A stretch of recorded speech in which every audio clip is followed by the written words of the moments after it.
If the Braves were willing to spend big on Aaron Nola, that means there should be no stopping them from going out and getting a frontline starting pitcher this offseason. You are Locked On Braves, your daily Atlanta Braves podcast. Part of the Locked On Podcast Network, your team every day.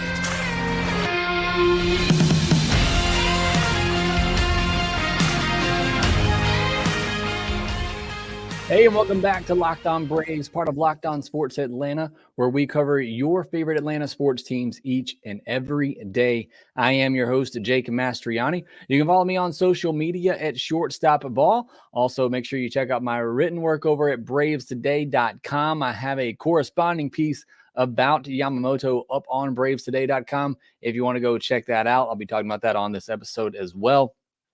If you're new on YouTube, make sure you hit that subscribe button. Thanks so much for all the support there. Thanks to Nick Harvey, who let me know that they recently subscribed here on YouTube. Thanks for all the support that you give me there. If you're watching on YouTube, hit that thumbs up button. It does help the show. Thank you so much for all your support. Subscribe, all that good stuff, especially wherever you get your podcast. You listen to the audio version. Really appreciate that as well. Again, means a ton to me as we go on to Thanksgiving. I'm very thankful for this community we have here at Locked On Braves. We got so many people already in here live. Just about every offseason episode I do live. We have Leland in here, Robert, AG7, Arginnis, Kenneth, Adam Dowd, Protect PR, Lex Rollins, Of Wolf and a Man, Kenneth, Rich, Steven, the Wild One, Lex in here, Rich, Mark Riggs. We got so many people. Joe Mixon, hope you're doing a lot better. Already mentioned Nick Harvey, Little Lee, Jeffrey Humphreys, Alan Hayes, Alan Hayes, and Gary Gibson. Thanks so much for joining live. I've got so many others. You have been killing it here, showing up for the live podcast and also the views as well, whether you're watching live or replay. Thank you so much for all support here at Locked On Braves. Today's podcast, we're going to talk about the starting pitching market, where the Braves go next. Now with Aaron Nola off the board, we'll discuss all that. But before we do, today's episode is brought to you by FanDuel. Make every moment more. Right now, new customers get $150 in bonus bets with any winning $5 money line bet. That's $150 if your team wins. Visit FanDuel.com/lockedon to get started. And getting started in today's podcast, I really want to have a conversation today because I'm really interested with where the Braves go next on the starting pitching market. I think this is pretty fascinating. We may just spend the whole episode kind of just having a conversation about this because I think there's so many different ways that you can go right now. I see Robert in here talking about Brandon Woodruff would be a good fit. Cherry agreeing as well, saying Woodruff would be good, but just a slightly better Kyle Wright, but he got coming off injuries. I just think there's so many ways that the Braves could go here. I see others joining as well. I want to give a shout out. Jason Sather, Glenn Crook, Michael Ritchie, Steve Stallings, Chris Fields, Reyes in here. Thank you so much. Again, I want this to be more of a conversational podcast. So I'm going to try to read some of the comments as we go along. I want to get some of your thoughts on this. In my mind, if the rumors are true on how aggressive the Braves were in going after Aaron Nola, possibly offering him as much as $27 million a year, maybe on a little bit shorter deal than what he ultimately got with the Phillies. If those rumors are true, and I've heard some counter rumors to that that's not actually the case, but there's so much reporting out there from sources that I do somewhat trust. I feel like there is at least some truth to the fact that the Braves were highly aggressive in going after Nola. You want to, talk about the years and the AAV that they were actually willing to offer. We're probably never really going to know that, but I think we can say for certainty that the Braves were aggressive in going after Aaron Nola. And if that's true, then I think we got a lot to discuss here in where the Braves go next and how they follow up with that. Lopez, we talked about Ronaldo Lopez yesterday. In my mind, that is a fallback option. That's not a real solution. That's just in case these other options don't work out. We'll give Lopez a shot in the rotation. But in my mind, that cannot be one of the options. And I promise I'm going to get to Yamamoto here in a little bit. But This idea that the Braves were willing to spend so much on Aaron Nola means so many things to me. First of which is that in my mind, and I've been saying this for a year, I think Max Fried is gone. If you were willing to give that much money to Aaron Nola, why would you not offer that much money to Max Fried? And there's some people out there who like Aaron Nola better because of the durability, but it would be hard for me to believe that there's many people out there that truly believe when fully healthy, Aaron Nola is a better pitcher than Max Fried. If you're willing to go that far on Nola, why wouldn't you give that money to Max Fried unless Max Fried, as Glenn Crook says, maybe he just wants to go west, maybe he just wants to test free agency. Again, I've kind of been of the belief that Max Fried's going to test free agency, sign somewhere else. He's going to get 28, 30 million on the free agent market. I truly believe that. So that's the one thing that this signifies for me. If the Braves were that aggressive on Nola, it seems to me like they know that they're not getting Max Fried back, unless there's just a world where you could sign Nola and still extend Max Fried. But again, my first thought was if they're willing to do that with Nola, it means they know Max Fried is gone. They're trying to find that front of the rotation pitcher to pair with Spencer Strider after Max Fried leaves. So that's one thing that this tells me. Another thing this tells me is that the Braves do have money to spend. They're okay going into the luxury tax because they're basically already there now. But you sign a deal like that, and you're pretty much saying, I'm okay with the luxury tax. Now, they do have some money coming off the books next year. Marcell Ozuna, Max Fried, Charlie Morton are three pretty big contracts that are going to come off the books next year that could possibly get you under the luxury tax, even if you make a big deal. But again, we've never seen that level of commitment, especially to a free agent starting pitcher. So as Lex Rollins says, it is out of character for AA to spend that kind of money. And so that's why, again, if these rumors are to be believed, we have to completely change our mindset and what is possible in free agency for the Atlanta Braves, because I've been saying all offseason and said all last offseason, until I see it, I can't believe it that Alex Anthopoulos would sign a free agent starting pitcher going into their 30s for that high of an AAV for that many years. But again, if we are to believe that they were that aggressive on Aaron Nola, then we have to rethink everything and what is possible in free agency for the Braves. And that kind of leads to the Yamamoto discussion, who I have in the thumbnail of this video. If money is not an option here, and I know that's not necessarily the case. There are limits. There were limits with Aaron Nola. They weren't willing to go so many years, and that's something that's been a sticking point for Alex Anthopoulos in the past, including with Freddie Freeman. The whole holdup there was he didn't want to go that 6th year.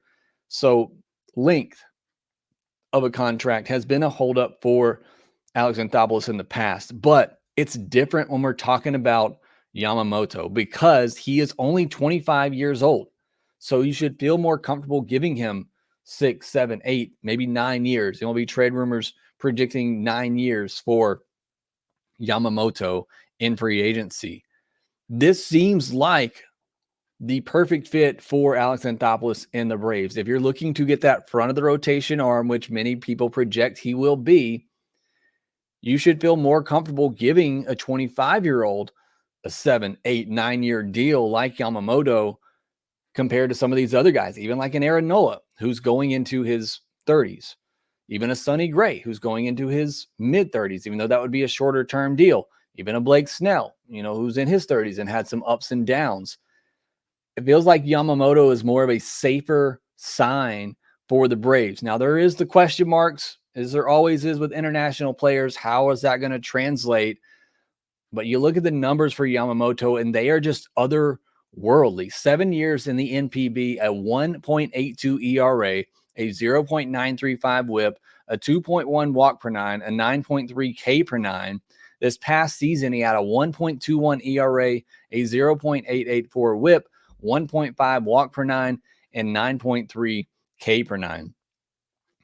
Those are just ridiculous numbers. And yes, we see those numbers in Japan. Maybe not quite to that level, but we see those numbers in Japan, and sometimes it doesn't always correlate over into professional baseball, but still many talent evaluators, people who have watched him, and I have not watched him, so I can't say, from firsthand experience watching him, but many talent evaluators believe that he will be a front of the rotation pitcher. And very rarely do you get the opportunity to sign a front of the rotation pitcher in free agency at 25 years old. So I just think this is a unique opportunity, and it's unique for everybody. And it's why he's going to be so sought after, is because you just don't get an opportunity like this to sign a front of the rotation pitcher at 25 years old. Just for a little bit of comparison, say Kodai Senga, who was really good for the Mets this past year, his last season in NPB, he had a 1.94 ERA, 144 innings, 1.056 WHIP, 3.1 walk per nine, and 9.8 K per nine. So pretty similar numbers. And again, Senga was really good this past year for the Mets. So he's also, Yamamoto has routinely thrown over 150 plus innings the last 5 seasons, including throwing over 190 innings in 2021, in 2022. So I just feel like if the money is there, and it sounds like it is for Aaron Nola, why would the money not be there for a guy like Yamamoto, who seems like a little bit safer pick in regards to the length of the deal because he is 25? I just think it's a no-brainer. Again, it's going to be a no-brainer for a lot of teams. He's going to have a lot of suitors. You're going to have to pay the posting fee as well, which adds to it. And, sometimes international players, when they come over, there's just a specific franchise, a specific part of the U.S. that they want to play in, and that may be the case. And, that can sometimes hurt a team like the Braves, who haven't signed a lot of players coming over from Japan. So, again, a lot outside of the Braves' control, but if money is there, and it sounds like it is, Yamamoto just seems like a pretty obvious choice. And again, it's not somebody that I have seen pitch a lot in person. We did get to see him in the World Baseball Classic. Protect PR saying I saw Yamamoto pitch in the WBC, and he had a wicked cutter. The stuff looks good. I have watched, some video of him. Again, you never really know how that's going to translate until you get a chance to see it. But again, my whole point in this discussion that I want to be clear on is that if you are willing to spend this money on Nola, one, it tells me Max Fried's days in the Braves uniform are limited to 2024, but it tells me there's money there to spend, and they really want to go out and get a frontline starter. And if that's the case, I think Yamamoto is the best option still available, unless you feel really good about Shohei Ohtani coming back and being that top of the rotation pitcher. So I think Yamamoto's in play. He got posted earlier this week. Going to be a lot of suitors for him. Probably be a while before we know something there. There are some other options out there, like a Blake Snell, a Sonny Gray. I want to talk about those options next. What if the Braves can't get that frontline starter? Then what is the backup plan? We'll discuss that more here next. Get in all the action this NFL season with FanDuel, America's #1 sportsbook. Right now, new customers get $150 in bonus bets with any winning $5 money line bet. That's $150 if your team wins. You've been thinking about joining FanDuel. There's no better time to get in on the action. You got a lot of sports happening right now. Not Major League Baseball, unfortunately, but you want to get a futures bet in on the 2024 World Series. Your Atlanta Braves are currently the favorite at plus 600. But currently you do have the NFL. You got NBA going on right now, NHL, college football coming up, that season coming to an end. So many things that you can get in on. The app is so easy to use with a wide range of options, betting options, including spreads, player props, over-unders, and more. FanDuel also has some Thanksgiving specials for the games happening on Thanksgiving if you want to get in on that action. Visit FanDuel.com/locked-on to get your bets placed, and also visit FanDuel.com/play-safe for tools and resources to help you stay in control of the way you play. One more time, that's FanDuel.com/locked-on to get in on the action. FanDuel, official partner of the NFL. All right, getting back into our discussion today. I just realized I had the wrong graphic up, so I apologize for that. But we are talking about the starting pitching market for the Braves and where they go from here after Aaron Nola does sign with the Phillies. I know we talked about that already, but I want to make that clear for maybe some that don't know. Aaron Nola signing with the Phillies, the Braves being highly aggressive on him. Another thing I wanted to talk about is, were they willing to go that far in on Nola because he was the right guy? And you go back to the article with Ken Rosenthal where he talked about the Braves being willing to spend big on the right guy. Was Nola just the right guy for the Braves in the fact that Alex felt comfortable going in on Nola because of his durability, because of his postseason pedigree? Is there another guy out there that Alex Anthopoulos feels comfortable with in that regard to go that long on a deal with them? Look, I've said it before. Aaron Nola is not somebody that I loved. I've gone on record and said that, Blake Snell, at least performance-wise, has been more consistent throughout the years than Aaron Nola. Aaron Nola has these peaks and valleys where he's a 4.5 ERA pitcher, and then he's a 3.5 ERA pitcher in the regular season, but he does always post and he always starts. Do you feel that comfortable and confident giving a long-term deal to the rest of these guys? Or was Aaron Nola just that perfect fit that the Braves felt comfortable going in on? Outside of Yamamoto, who we talked about, who, again, like I said, is probably the only other free agent starter that I feel somewhat comfortable giving that length of a contract to because of his age. You look at Blake Snell. He's about to turn 31. He's only thrown over 130 innings twice. Both times he did that, 2018 and 2023, he won the Cy Young. So that's why I say the consistency in innings hasn't been there for Blake Snell, but the consistency in production has been. When he's pitched throughout the years, he's been really good. But do you trust the durability of that for $28 million a year over 7-8 years, whatever it may be that he gets? I don't know that the Braves trust that. You look at somebody like Sonny Gray, who the Braves have been mentioned with a lot. He's going into his age 34 season. He's had some peaks and valleys throughout his career. I feel like he is, I don't want to call it a fallback option, but in my mind it is, because I don't love Sonny Gray. I think he'd be fine on a 3-year deal. You also got to pay the qualifying offer penalty with signing him.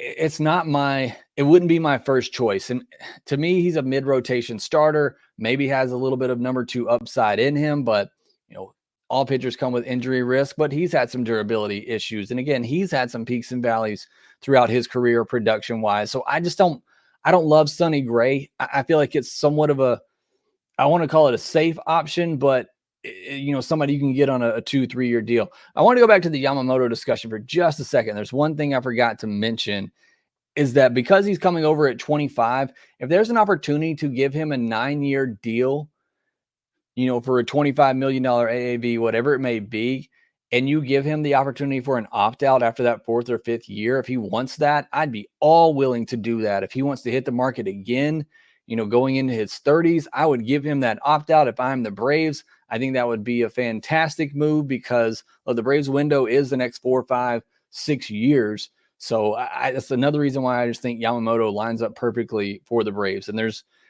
nothing saying that he would want to do that, but I think that would be another good option they would have for signing Yamamoto. But going back to Gray, don't love him. I don't think there's a lot of certainty there.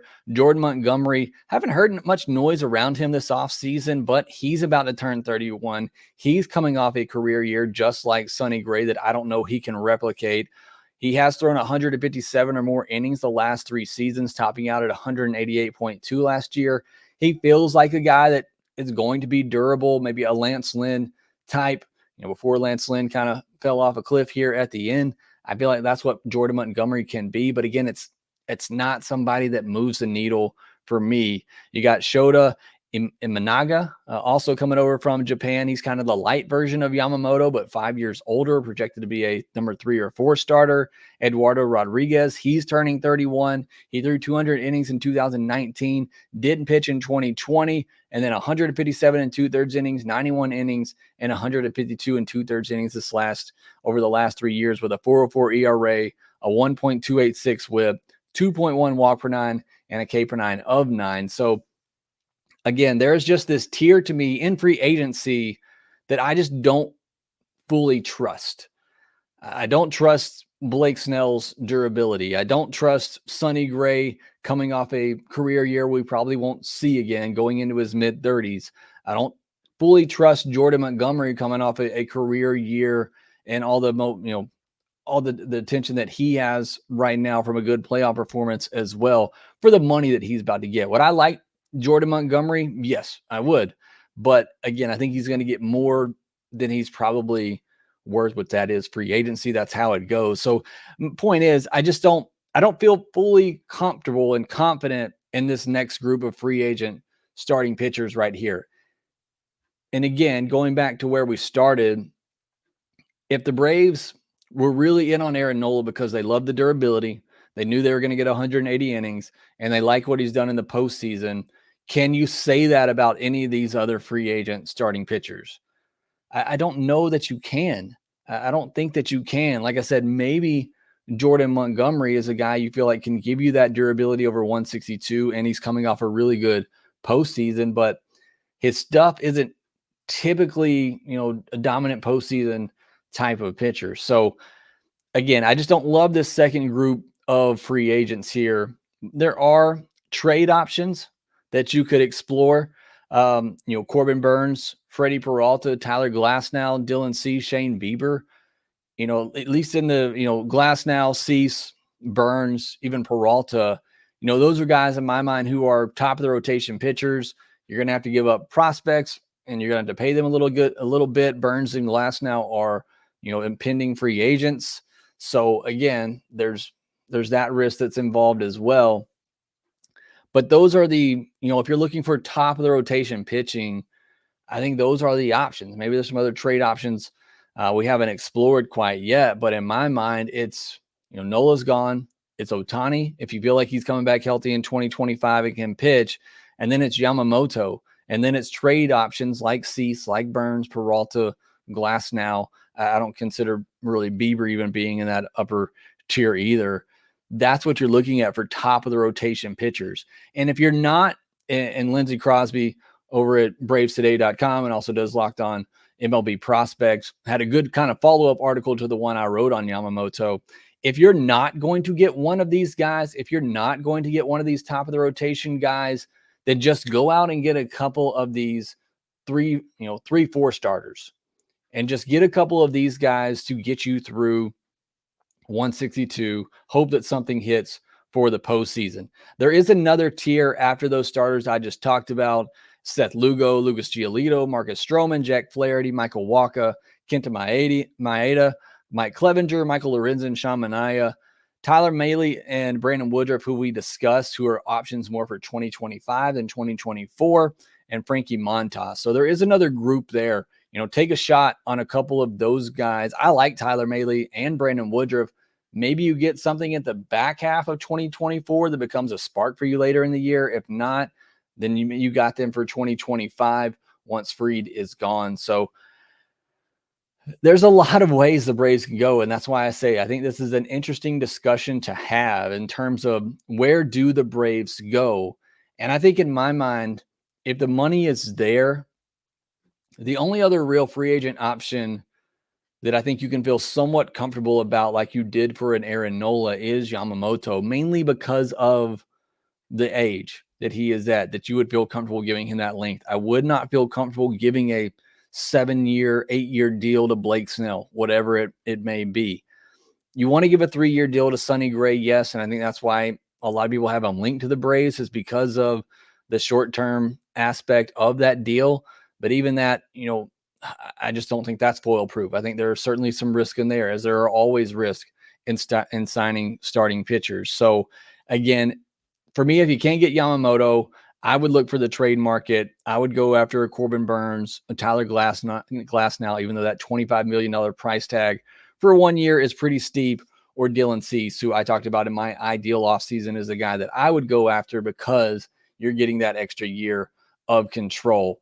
But there's just so many ways the Braves can still go. It's going to be a fascinating offseason. I do not think Ronaldo Lopez is that guy.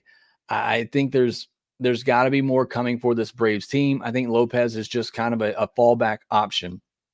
What I would love to see, them, obviously, as a Braves fan and here, and it's not my money, would love to see them sign a Yamamoto and then do what the Cardinals have done and going out and getting a veteran starter. You know, they got Kyle Gibson, they got Lance Lynn on 1-year deals.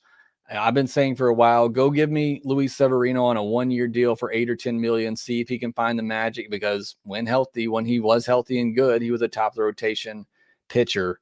So there's still a lot of options out here. I think Aaron Nola was their plan A, and I think there were reasons for that: the durability, the postseason resume. But now I just wonder, where do the Braves pivot now that their plan A is gone? It seems like Lopez was kind of a part of a plan B. I want to call him a plan D, but I think after they lost out on Nola, they thought, okay, let's get somebody else in case none of these other options are to our liking and become too expensive.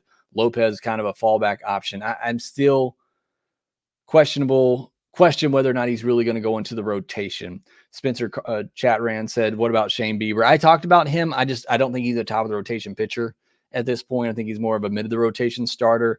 And I think if I'm going to make a trade, I'm going to probably go for a top of the rotation guy like Cease, Burns, Glasnow. I think those are the guys that I'm going to go after. So again, I think this is a fascinating discussion with what the Braves will do. As Owen Ray says, Cease has Cy Young upside. I certainly believe that. I think that he does. And again, that would be my trade option. But again, I think Yamamoto just makes a ton of sense. So I can't wait to see what Alex Anthopoulos does. I believe there is still so much more that can be done. But I cannot get past the fact that the Braves were willing to go that high on Aaron Nola, and just how that completely scrambles my brain into what the Braves could possibly do and gets me excited for what the Braves could possibly do. We're going to take one more quick break, come back, take some of your comments, and wrap things up.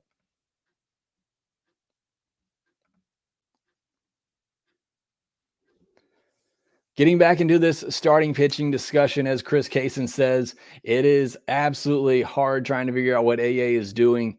And yes, it is. We can talk on here all day, and that's why I think it's so fun, and the offseason is so fun. I thank you so much for being a part of this and having these conversations with me, because it is, so interesting, because we can all sit here and speculate, but Alex Anthopoulos is 5 steps ahead of us in what he's going to do. I talked about Ronaldo Lopez as somebody that I liked, but I never even thought about moving him back to the starting rotation. And again, I'm skeptical if that'll work out or not, but that's just where Alex Anthopoulos' mind is that, yeah, we'll sign him. We'll sign him for $11 million a year. And if he works out as a starting pitcher, great. $11 million for a middle of the rotation starter is certainly a good value. If not, $11 million for a back end reliever, high leverage guy is still solid value as well.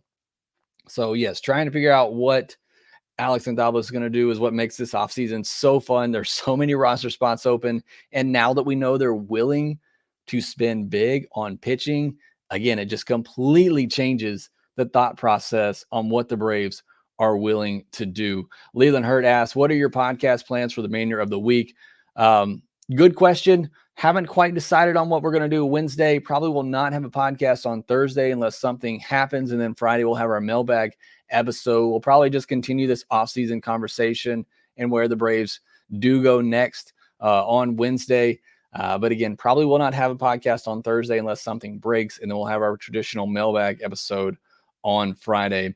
Question here from Nick Harvey says, I love Arcia's energy, just as have never seen him as a long-term answer. With Adames rumored to be on the block, what are the chances of a trade, and would he be any better than Orlando?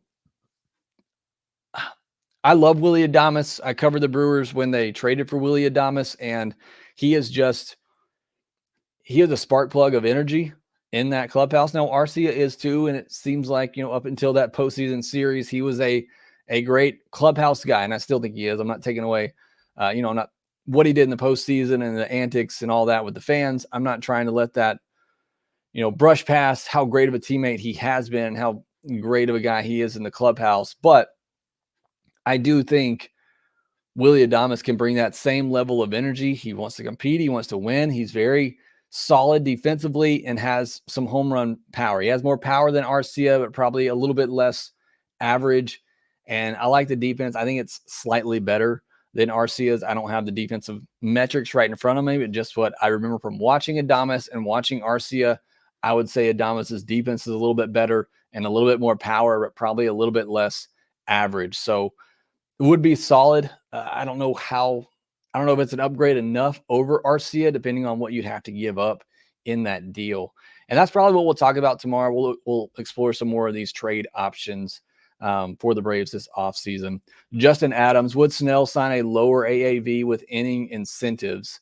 I don't know that he's going to have to. And that's another problem with signing Snell, is that like Snell, like Sonny Gray, like Jordan Montgomery, they're all coming off career seasons. And it makes me so nervous to sign pitchers in their 30s coming off of career seasons.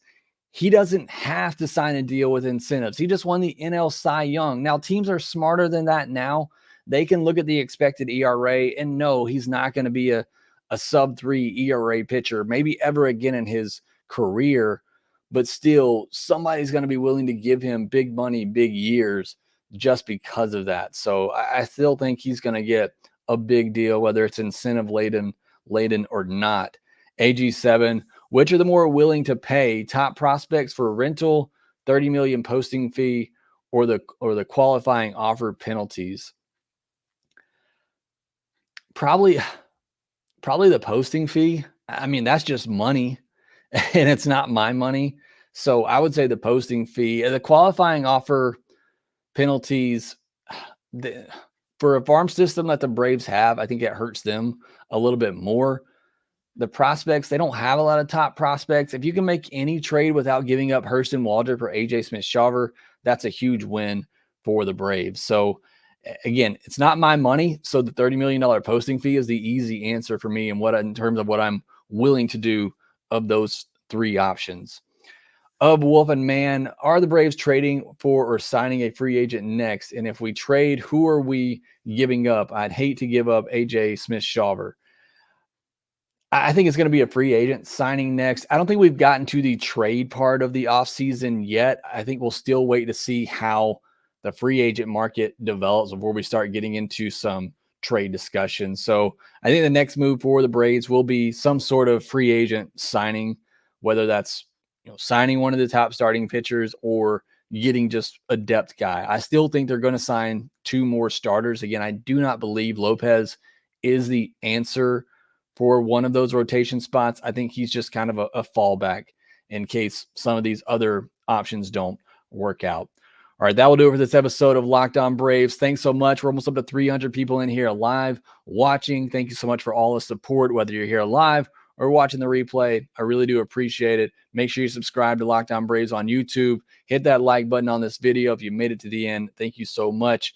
Thanks for being an everydayer here on the podcast. Make sure that you rate, review, and subscribe to the Locked On Braves podcast wherever you get your podcast, and we will talk to you next time.